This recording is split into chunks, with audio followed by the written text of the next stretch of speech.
and Jerry. Детский сад, радужная страна, из ярких красок создан он. Здесь каждый мастер, маг и гений умеет, знает все на свете. Почему детскому саду нужны перемены?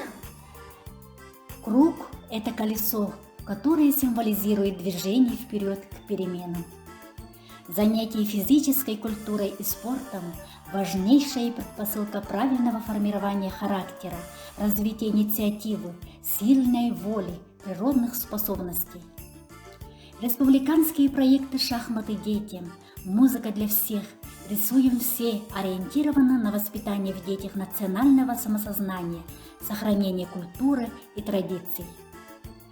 Дети – пытливые исследователи окружающего мира. Чем разнообразнее и интенсивнее поисковая деятельность, тем быстрее и полноценнее он развивается. Познавательные действия – это активность детей, при помощи которой он открывает новую возможность построить свою картину мира. Изучение иностранных языков обогащает родной язык, делает его более ярким, гибким, выразительным.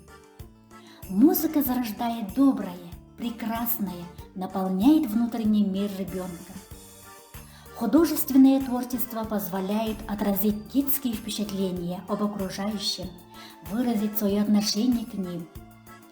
Гендерное воспитание является условием начала становления личности, ее самореализации.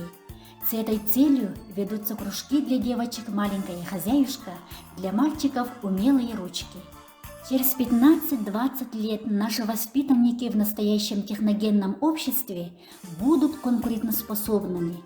Этот круг радужного цвета и 9 направлений на нашей эмблеме – символ роста, добра и светлого будущего.